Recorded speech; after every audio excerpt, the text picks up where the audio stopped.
Labrīt, mīļie! Esiet sveicināti šeit, Baltazara baznīcā, vai varbūt kaut kur tālu prom, kur jūs šobrīd skatāties mūsu dievkalpojumu tiešraidi. Šodien 2020. gada 15. novembris, 24. svētdiena pēc vasaras svētkiem, vai nu jau var teikt svētdiena pirms mūžības svētdienas, jo nākamajā gadā mēs noslēgsim šo baznīcas gadu.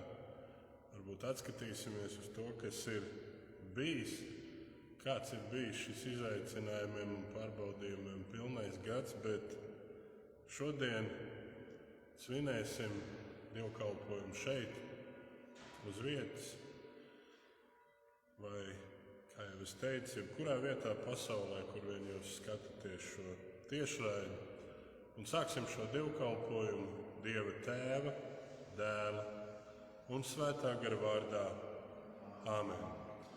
Žēlastība jums un miers no tā, kas bija, kas ir un kas nāk. Svētīgs ir tas, kam grēki piedot, kam pārkāpumi apklāt. Dieva mīlestība apsedz visu.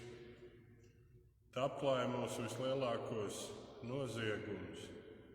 Tikai šī Dieva mīlestība spēja piedot pat novēršanos no viņa, pat atkrišanu. Ja vien mēs nākam Dievu priekšā un tik, cik mūsu vājie spēki un niecīgā ticība atļauj, lūdzam pēc piedošanu. Tādēļ šī dievkalpojuma ievadā vienosimies kopīgā grēksūdzes lūgšanā.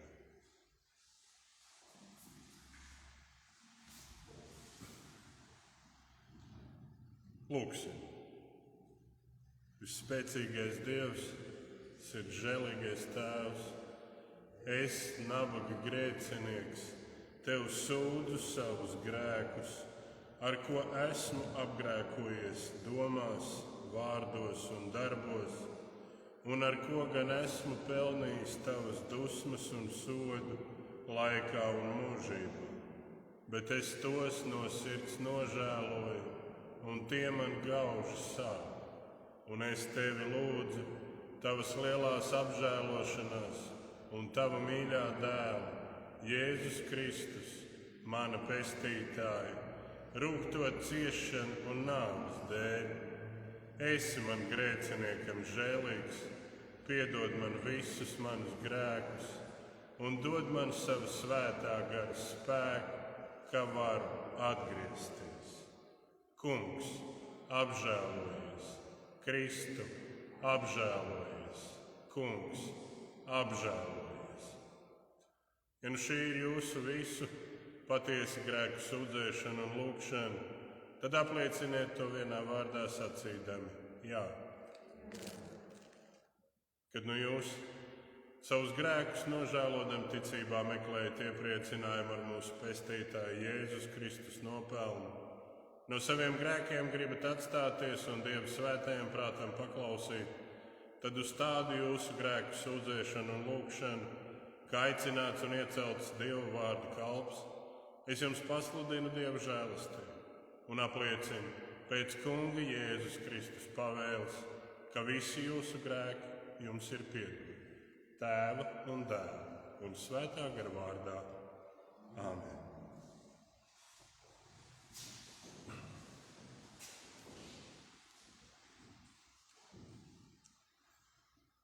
Tā saka tas Kungs, es domāju par jums miera domas, piesauciet mani un es jūs uzklausīšu. To Kungs es apžēlojies par savu zemi, esi atsvabinājis Jēkabu gūstekņus, tu esi piedevis savas tautas noziegumu, apklājis visus viņas grēkus. Tu esi atņēmis visu savu dusmību, novērsies no savas dusmu kvēles, atjauno mūs atkal Dievs mūsu palīgs, remdē savas dusmas pret mums. Vai tu dusmosies uz mums mūžīgi, paildzinās savas dusmas uz bērnu bērniem, vai tad tu mūs atkal neatspirdzināsi, ka tava tauta var priecāties tevī? Parādi mums, Kungs, savu žēlastību un dāvini mums savu pestīšanu. Gods lai ir Tēvam un Dēlam un Svētajam garam, kā bija sākumā, tā tagad un vienmēr, un mūžīgi mūžos. Āmen. Tā saka tas Kungs, es domāju par jums mieru domas, piesauciet mani, un es jūs uzklausīšu. Kyrie eleison. Kungs, apžēlojies. Kriste eleison. Kristu apžēlojies. Kyrie eleison. Kungs, apžēlojies par mums.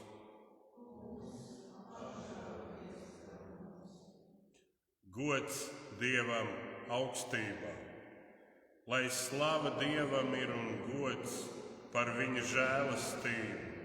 Vairs negaida mūs bargais sods, bet Tēva mīlestība.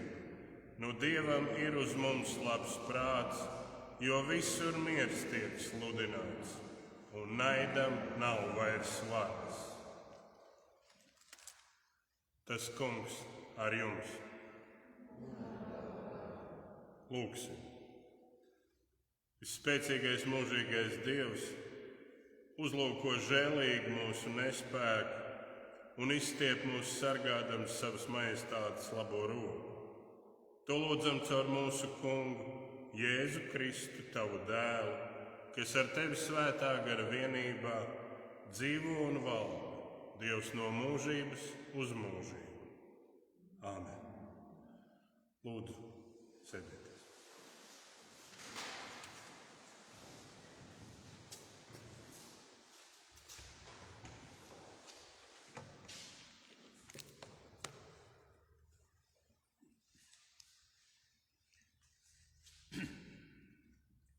Mīļie brāļi un māsas Kristū, šī 24. svētdienā pēc vasaras svētkiem mūsu kopīgām pārdomām uzklausīsim lasījumu no pravieša Jesajas grāmatas 49. nodaļas, kur tā stāv rakstīts: Klausieties, saules, uz mani un sadzirdiet tālās tautas.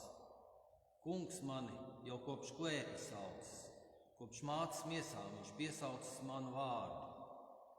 Viņš darījis manu muti par asu zobenu, paslēpis mani savas rokas ēnā. Viņš darījis mani par urbjošu bultu, savā bultumakā viņš mani noglabājis.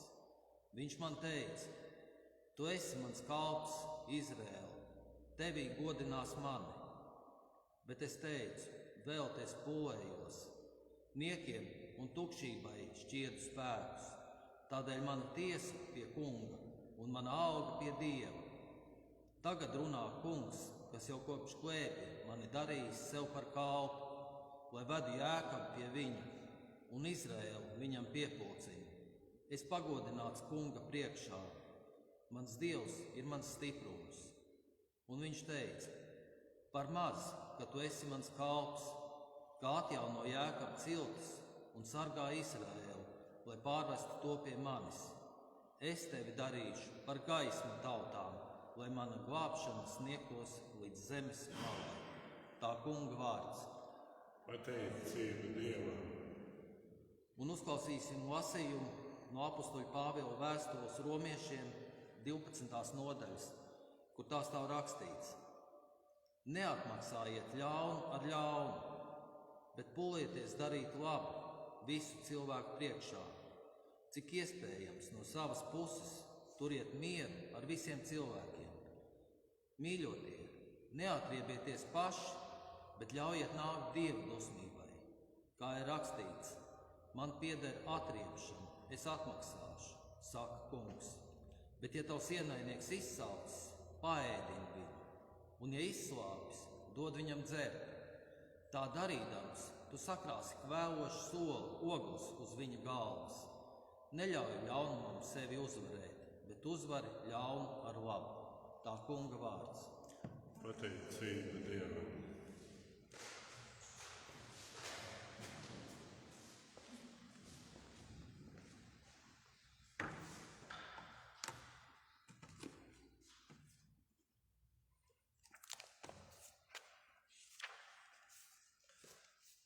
Tas kungs ar jums. Lasījums no mūsu kunga Jēzus Kristus evaņģēlija, ko uzrakstījis svētais Matejs 8. nodaļā. Gods tev, kungs! Kad Jēzus nokāpa no kalna, viņam sekoja liels ļaužu pūlis, un redzi, kāds spitālīgais pienācis klāt, nometās ceļos viņa priekšā un sacīja: Kungs, ja vien tu gribi, tu vari mani šķīstīt. Jēzus roku izstieps, pieskārās viņam un sacīja: Es gribu, topi šķīsts. Un tūlīt viņš tapa šķīsts no savas spitālības.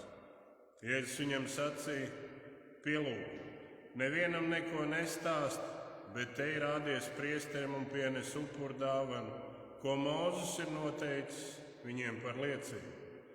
Kad Jēzus iegāja Kapernaumā, pie viņa pienāca kāds centurions un lūdza: Mans kalps guļ paralizēts un briesmīgi cieš. Jēzus tam sacīja: Es iešu un viņu dziedināšu. Bet centurions sacīja: Kungs, es neesmu tā cienīgs, ka tu nāc manā namā. Dod tikai pavēli, un mans kalps taps dziedināts. Jo arī es esmu cilvēks, kas pakļauts varai, un man ir padoti karēji. Kad vienam es saku, ej, tas iet, un citam nāc, viņš nāk, un savam kalpam dari to, viņš dara. To dzirdēdams, Jēzus izbrīnījās un sacīja tiem, kas viņam sekoja: Patiesi es jums saku, ne pie viena Izrēlā es tādu ticību neesmu atradis.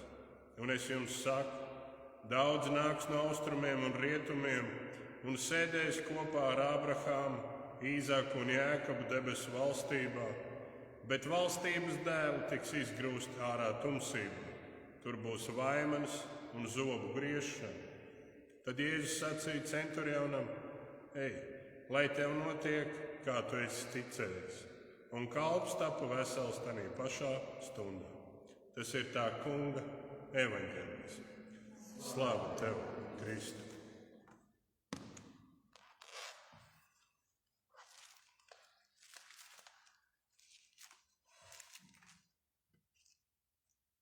Žēlastība jums un miers no Dieva, mūsu Tēva, un no Kunga Jēzus Kristus.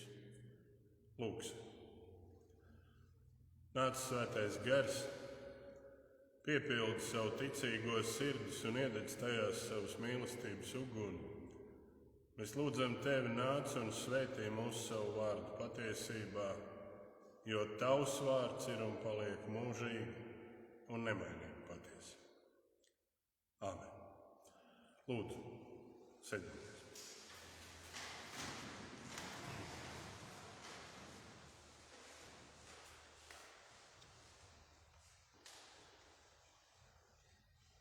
Tajā laikā, kamēr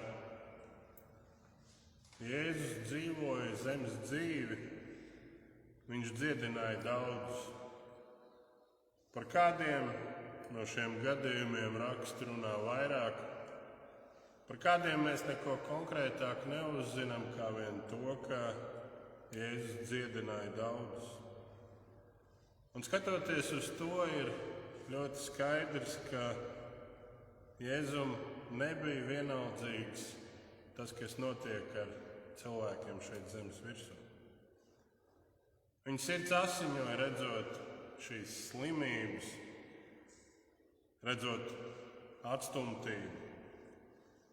Viņa kalpošana šeit, mūsu vidū, nebija kāda teorētiska mācība, piepildīta ar sarežģītiem teoloģiskiem pārspriedumiem. Vienīgais, kas to piepildīja, bija mīlestība, līdzcietība un piedošana. Viņa misija bija atvieglot mūsu ciešanas šeit, zemes virsū un dāvāt cerību uz mūžīgo dzīvību. Kā viņš pats to ir teicis Mateja evaņģēlī 11. nodaļā: nāciet pie manis visi, kas esat nopūlējušies un zem smagas nastas, es jūs atvieglošu. Vai tā ir slimības nasta, grēka, ciešanu, pārbaudījumu nasta? Visu to Jēzus ir gatavs noņemt no mūsu pleciem. Un arī šīs dienas evaņģēlija lasījums runā par šiem notikumiem, pēc kuriem arī mēs savā dzīvē tik bieži augstam, pēc dziedināšanas. Konkrēti par kāda spitālīgu vīru šķīstīšanu un centurionu kalpa atveseļošanos. Var droši teikt, tie ir divi brīnumaini stāsti. Stāsti par uzdrīkstēšanos, stāsti par ticību, stāsti par mīlestību. Vienlaikus tik līdzīgi savā lūgumā un piepildījumā un tik atšķirīgi kādās niansēs. Spitālīgais vīrs, kurš pēc sava laika likumiem un normām jau faktiski ir miris. No ģimenes šķirts, no kopienas, no ciema, no pilsētas padzīts. Viņa nams iespējams ir nojaukts līdz pēdējiem akmenim, apģērbs sadedzināts. Viņš ir nešķīsts, izdzīts, izraidīts. Un jāsaka, ka ne tikai pēc sava laika likumiem, arī viduslaikos, ja kāds cilvēks saslima, tad mācītājs aizvedis viņu uz dievnamu, svinēja bēru dievkalpojumu. Pasaules acīs šis cilvēks jau ir miris. Un nav svarīgi, ka viņš varbūt vēl 5, 10 vai, kā medicīnas vēsture saka, pat 30 gadus dzīvos ar šo saslimšanu. Cilvēku acīs viņš ir miris.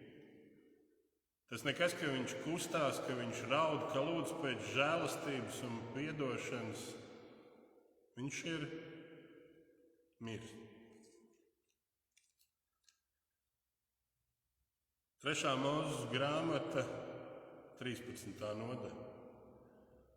Šajā nodaļā ir apkopoti visi likumi, visi noteikumi un tā kārtība, kā ir jārīkojas tad, ja kāds Izraēla vidū saslimst ar spitāli, kas ir jādara ar mantu, kas ir jādara ar namu, kas ir jādara ar ģimeni. Viss punktu pa punktam ir salikts pa plauktiņiem. Un jāsaka, ka tieši šajās siltajās vidusjūras zemēs un nedaudz tālāk uz dienvidiem Āfrikā šī slimība ir bijusi gan izplatīta, un tauta un priesteri vienmēr ir zinājuši jau no galvas, kā rīkoties šajos gadījumos. Bet šīs pašas 3. Mūzes grāmatas 14. nodaļa runā par to, kā rīkoties, ja kāds ir atveseļojies no spitālības. Un es atļaušos teikt, ka šī ir nodaļa, šie ir likumi un noteikumi, kuri nekad nebija pielietoti praksē. Jo no spitālības vienkārši nevar atveseļot. Un ja šis vīrs, ko Kristus šķīstīja, paklausīja Jēzum un devās pie priesteriem, tad bez pārsteiguma, es pat atļautos teikt pēc šoka, ka kaut kas tāds ir noticis, viņiem noteikti nāktos meklēt šos likuma ruļļus un skatīties, kas ir jādara, kāds ir upuris, kādas ir šīs te darbības, jo visā vecajā derībā ir tikai viens gadījums aprakstīts, kur kāds tiek dziedināts no spitāla. Un arī tas notiek kā brīnums, kad caur pravieti Elīšu, caur viņu teikto, Dievs dziedina Ārāmas ķēniņa karaspēku virspavēlnieku Nāmānu, kādu svežzemi. Priesteri nezinātu, ko darīt, ja pie viņiem atnāktu kāds, kas ir atveseļojies no spitāla. Viņa acīs iespējams pasaules kārtība ir apgriezusies ar kājām gaisā, jo tas vienkārši nevar būt. Šis cilvēks ir miris, un tagad viņš atkal ir dzīvs.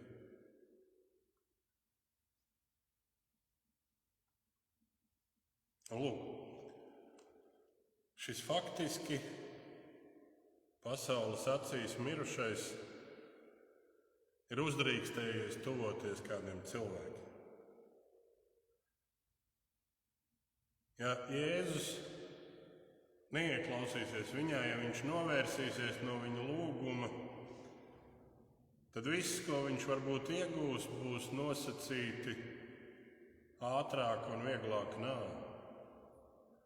Viņi turpat uz vietas nomētās ar akmeni. Kas bija tas dzinējspēks, kas bija tas dzinulis, kurš liek viņam šādi rīkoties? Ja tas ir pilnīgais izmisums un pilnīgā bezcerība. Varbūt viņš patiešām apzināti mēģina ātrāk izbeigt savas mocības. Varbūt viņš vienkārši ir sajūtas prātā. Taču tas, ko viņš saka Jēzum, vismaz man liecina par stingru gribu, par veselu saprātu un pilnīgu un absolūtu paļaušanu. Kungs, ja vien tu gribi, tu vari mani šķīstīt.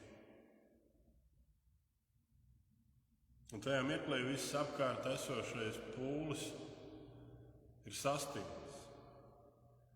Sastingts no pārsteiguma, sastingts gaidot, kas notiks tālāk. Varbūt vienīgi mācekļi, Jēzus mācekļi, nav tik pārsteigti, jo viņi ir redzējuši tādu situāciju. Taču tas, ko jau nākamajā mirklī izdara Jēzus, liek sastingt pat viņiem.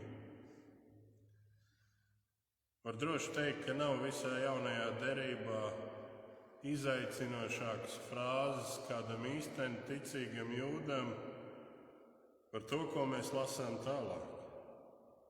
Jēzus roku izstiepis, pieskārās viņam. Aizskart spitālī. Tas ir ārpus jebkāda saprāta, jebkādas loģikas. Jūdu acīs tā ir gandrīz vai pašnāvība. Stāsta, ka kāds ārkārtīgi ticīgs rabīns esot pat atteicies ēst olu, jo uzzināja, ka tā ir nopirkta uz ielas, pa kuru pirms daudziem gadiem bija gājis spitālī. Tik ļoti lielas bija šīs bailes no slimības, no šīs izdzīšanas no sabiedrības.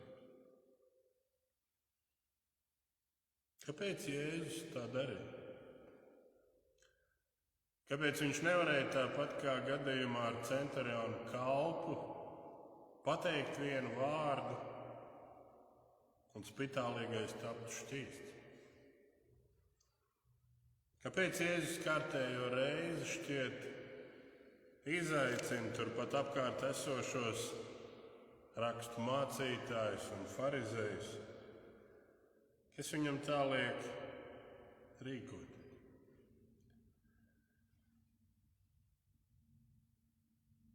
Kad es biju skolas vecuma puika, gāju vai no uz skolu vai uz mājām, vai vienkārši staigāju pa savu dzimto kuldīgu. Un gadījās satikt kādu cilvēku, kuram bija fiziska vai kāda garīga nepilnība, es novērsu. Vai tas bija bailes vai kas cits? Un tajā laikā šķita, ka skatoties uz šādiem cilvēkiem, nemaz jau nerunājot par pieskaršanos viņiem, ar mani notiks tāpat.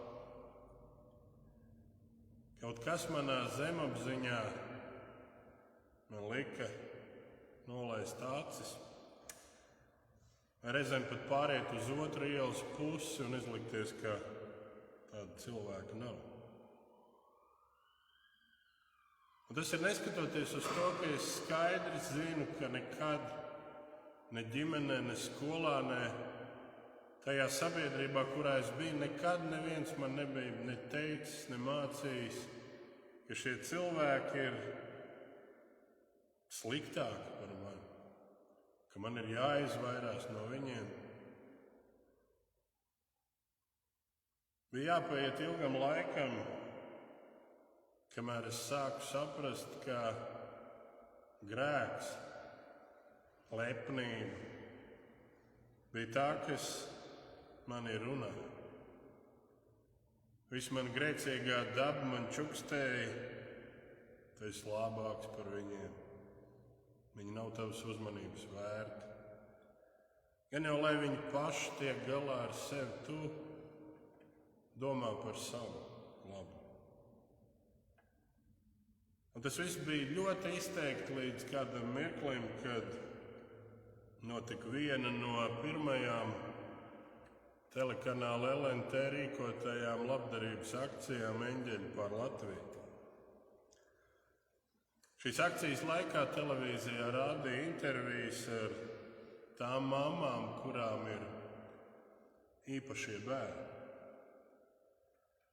Un visas šīs intervijas, visu šo pasākumu caurvīja kādu domu, kuru brīžiem varēja manīt tā nosacīt, brīžiem tā šķiet tūlīt parādīsies visā spēkā līdz mirklim, kad viena no mamām, skatīdamās kamerā ar acīm, ar līdz izmisumam nogurušām, bet mīlestības pilnām acīm, pateica: laikam jau es esmu pati labākā mamma visā pasaulē. Ja jau Dievs man ir uzticējis mīlēt tik īpašu bērnu.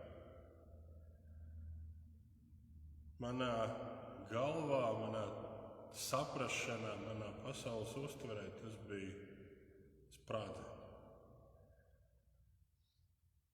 Mana saprašana par mīlestību, ko nozīmē mīlēt, ieguva īsto piepildi. Es patiešām tikai iespējams tajā mirklī, kad man jau nebija ne 10, ne 20 un ne 30 gadi, es tikai tad sapratu, ko nozīmē mīlēt. Neskatoties uz apstākļiem, neskatoties uz likumiem, normām un pieņēmumiem.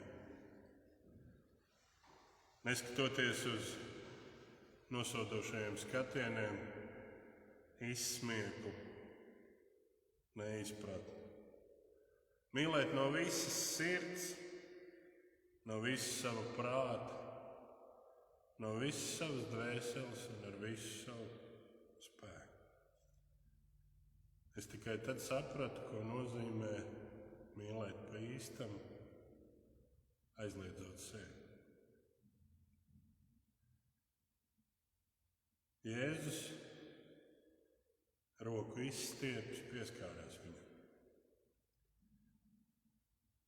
Jēzum šajā mirklī bija vienalga, kas bija rakstīts bauslības ruļļos, jo viņu vadīja tikai viens vienīgs bauslis: mīli savu tuvāko.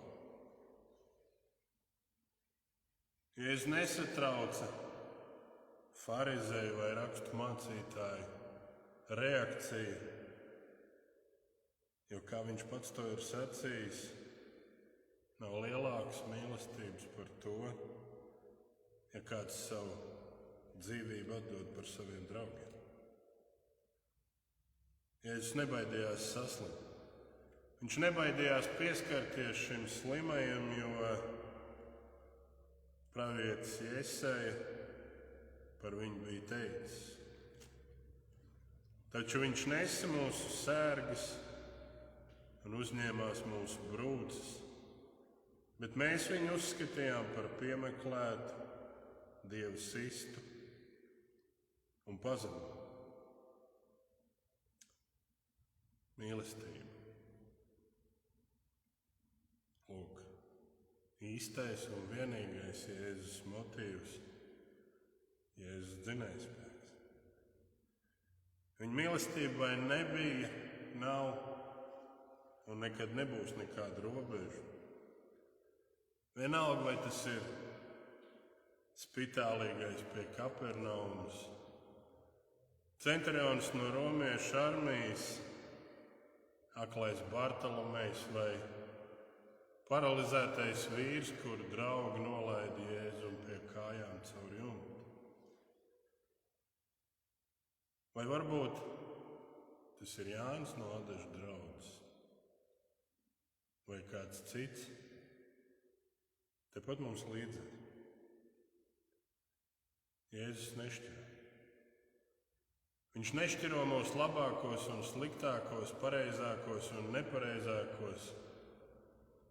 Tāpat kā šī mamma, kur bija pateicīga Dievam, ka viņam ir dot šis īpašais bērns.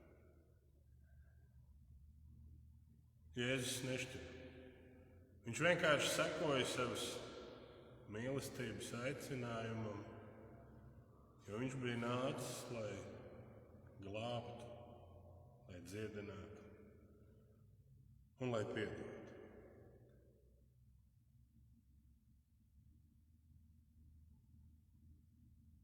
Mēs lūgsim Dievu.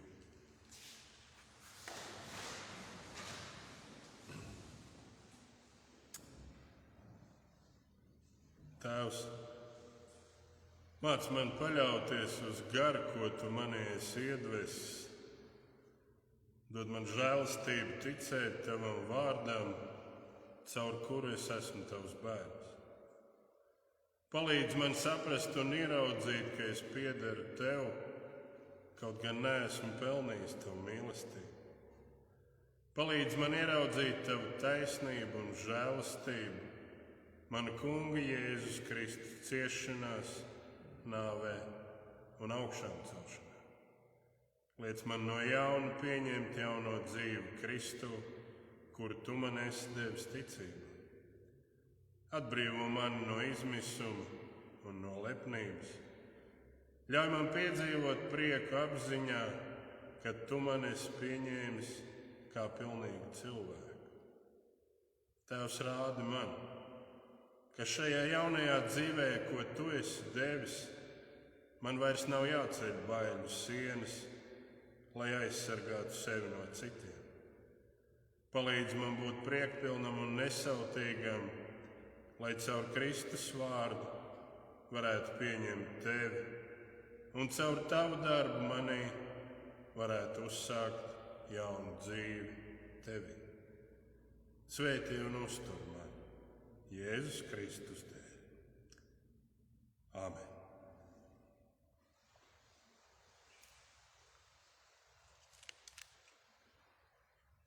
Un apliecināsim Dievu priekšā savu kristīgo ticību ar apustuļu ticības apliecības vārdiem viss tā kopā sacīdam. Es ticu uz Dievu Tēvu, visu valdītāju, debesis un zemes radītāju, un uz Jēzu Kristu, Dieva vienpiedzimušo dēlu, mūsu Kungu, kas ieņemts no svētā gara, piedzimis no jaunavas Marijas, cietis zem Poncija Pilāta, krustā sists, nomiris, aprakts, nokāpis ellē, trešajā dienā augšām cēlies no mirušajiem, uzkāpis debesīs, sēdies pie Dieva, visu valdītāju Tēva labās rokas, no kurienes viņš atnāks tiesāt dzīvos un mirušos. Es ticu uz Svēto garu, vienu svētu kristīgu baznīcu, svēto sadraudzi, grēku piedošanu, miesas augšām celšanos un mūžīgo dzīvošanu. Āmen. Un Dieva miers, kas ir augstāks par visu saprašanu, lai pasargā jūsu sirdis un domas Jēzu Kristu. Āmen. Un tagad vienosimies kopīgā lūgšanā.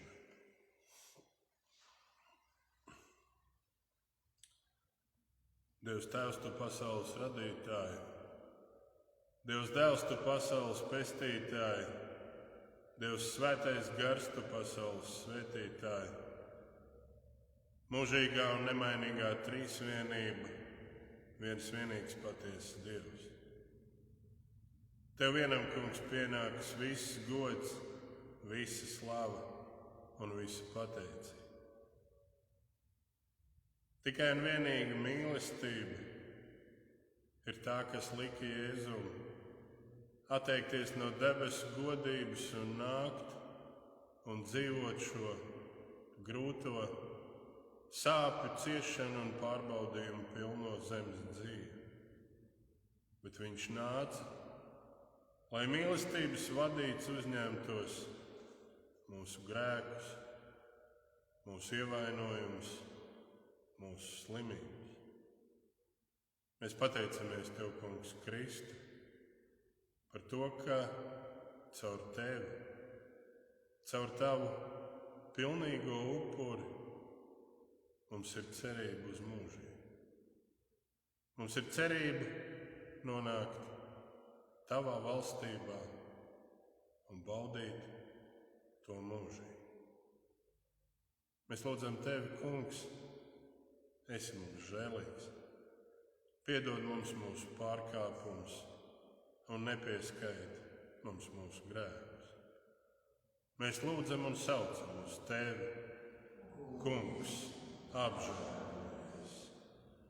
Mēs lūdzam Tevi par Ādažu evaņģēlisku luterisko draudzi un par visām citām Latvijas evaņģēlisku luteriskās baznīcas draudzēm, par visiem draugu mācītājiem, par visiem draugu kalpotājiem, par katru, kurš mūsu dievnamos ienāk un no tiem iziet.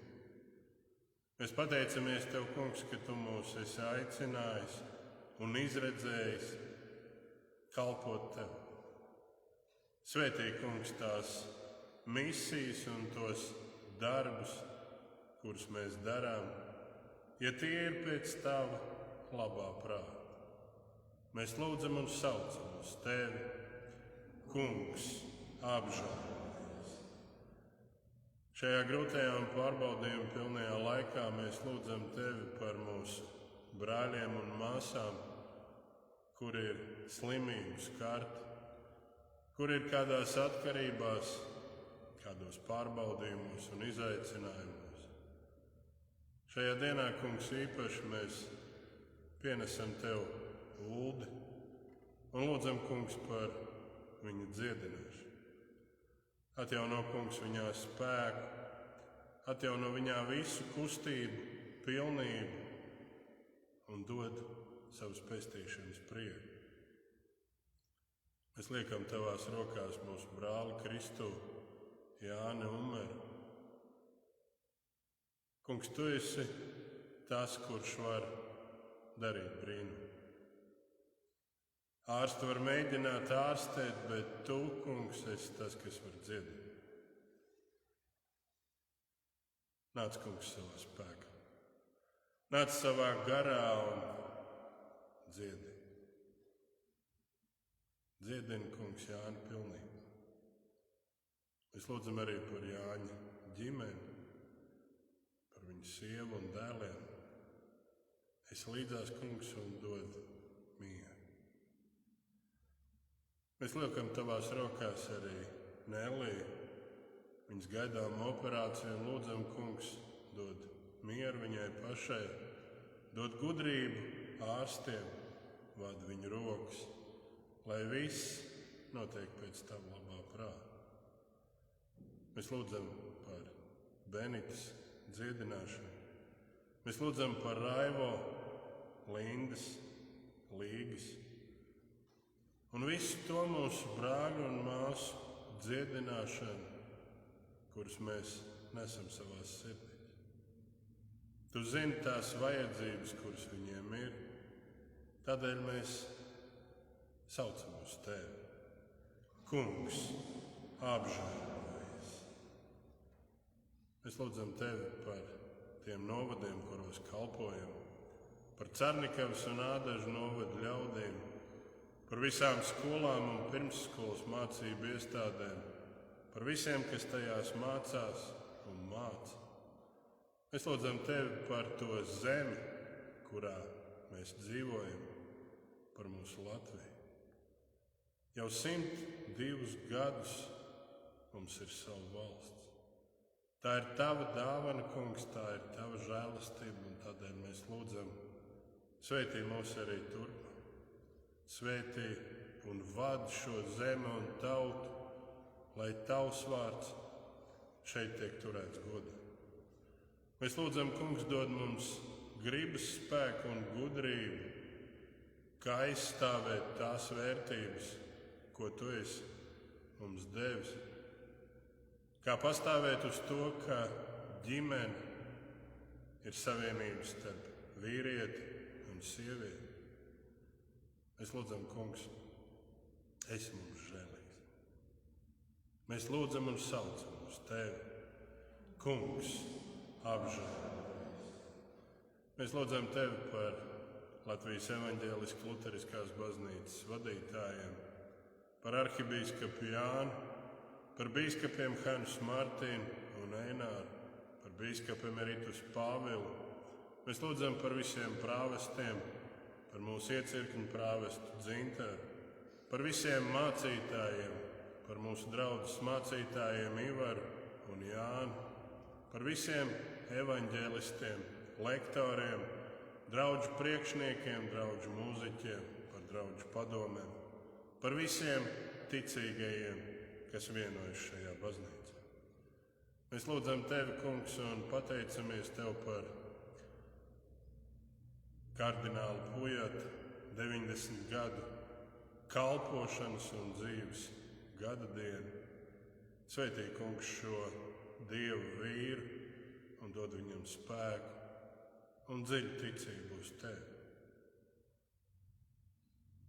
Mēs lūdzam tevi, kungs, par visu šo grēkā kritušo pasauli. Par tiem, kas tevi ir pazaudējuši, un par tiem, kas tevi vēl nav atraduši. Par tiem, kas ir vientulībā un izmisumā. Par tiem, kas ir pārticībā un bagātībā. Mēs lūdzam katrs par sevi, par savu grēku piedošanu un par savu vietu debesu valstī. Un uzklausi mūs, kad mēs līdz ar visiem taviem ticīgajiem svētajā garā lūdzam to vienu lūgšanu, ko mums ir mācījis tavs dēls. Mūsu Tēvs debesīs, svētīts lai top tavs vārds, lai nāk tava valstība, tavs prāts, lai notiek kā debesīs, tā arī virs zemes. Mūsu dienišķo maizi dod mums šodien, un piedod mums mūsu parādus, kā arī mēs piedodam saviem parādniekiem. Un neieved mūsu kārdināšanā, bet atpestī mūs no ļauna, jo tev pieder valstība, spēks un gods mūžīgi mūžos. Āmen. Ar to arī dievkalpojumu tiešraidi no Baltijas Baltazara baznīcas noslēdzas. Paldies jums, mīļie, par uzmanību. Paldies par to, ka sekojāt līdzi. Tie, kas vēlas, var ierasties šeit Baltazara baznīcā līdz 13.30 un saņemt svēto vakarēdienu. Savukārt Cernikavas laivu mājā vakarēdienu varēs saņemt no 15. līdz 16. Šāda veida praksi mēs turpināsim vismaz tik ilgi, kamēr nebeigsies ārkārtas situācija, kamēr atkal nemainīsies šie te noteikumi. Nākamais dievkalpojums ir tiešraidi internetā būs trešdien, 7:00 vakarā, un pēc tam jau tālāk, kā Dievs to ļaus. Paldies jums vēlreiz par kopā būšanu, un lai Dievs jūs bagātīgi svētī.